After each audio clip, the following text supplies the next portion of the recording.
and I appreciate very much the clarity and the direction you provided to us and to the audience in your introductory remarks. You've been speaking about 1 year of war. Yes, the comprehensive war, the large-scale war, already lasted more than 1 year.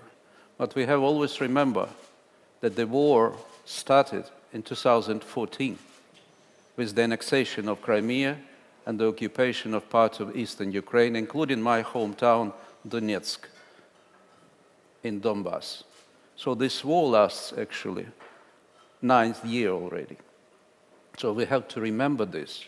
And also to the audience, sometimes when you're watching everyday TV news, you're losing the understanding of the scale, the depth of the damage of this war. Just imagine that since 2014, Russia occupied almost 120,000 square kilometers of Ukraine. It's a territory like half territory of Romania. It's like 3 Switzerlands. It's like 4 Moldovas. Russia occupied, grabbed the land, violated the territorial integrity of Ukraine, and occupied of land of such size.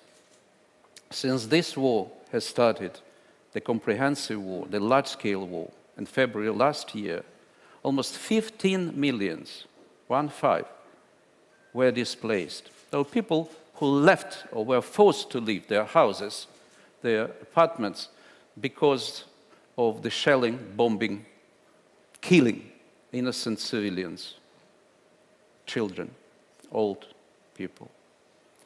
8.5 of these 15 million were forced to leave country. They crossed the border. And of this 8.5, 3.5 crossed the territory of Romania to find the refuge in the Western Europe. So just think about the scale of this war. That brings me also to the question, a very pertinent question that you also indicated, John.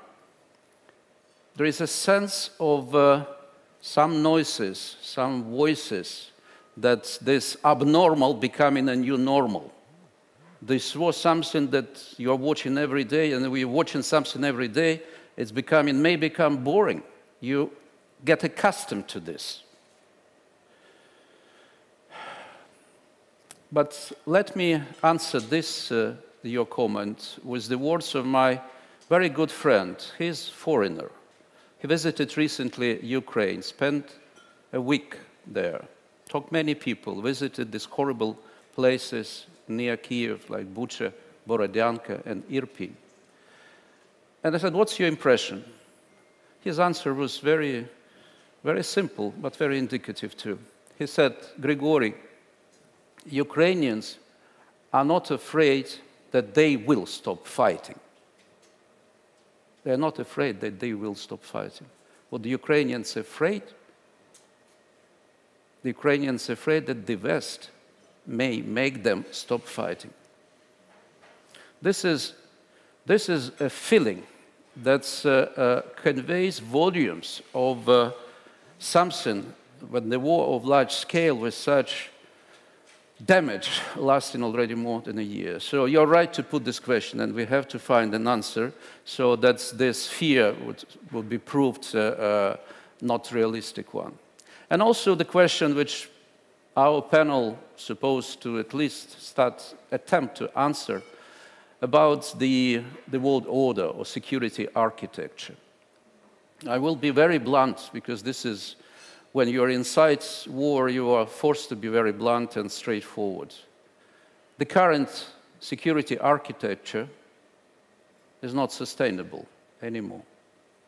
It is not sustainable. So what?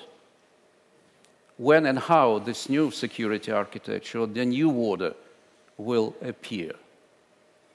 As a historian, and you refer to history, importance to, based on the history, to project it for the future.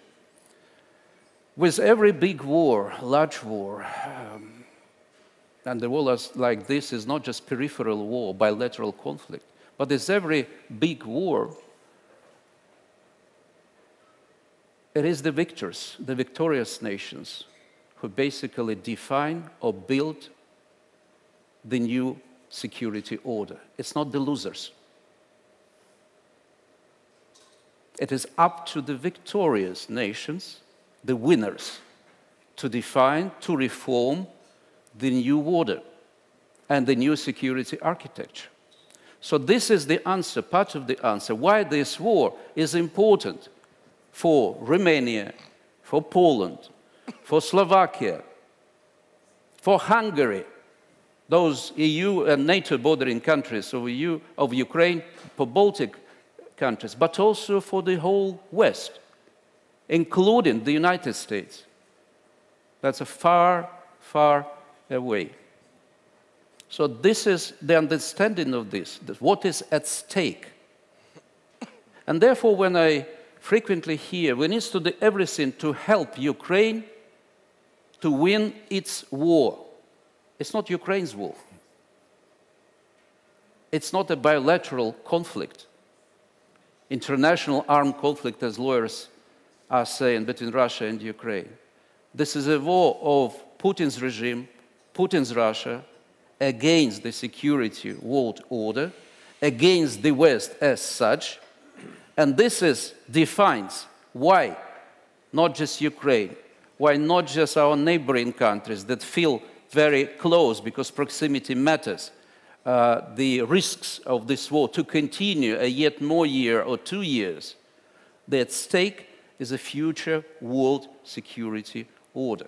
So this is the introductory remarks I would like to share with you, both being from within and also understanding how important to audience here and the larger audience, like Romanian people here, to get a better explanation why this war matters for them. Thank you.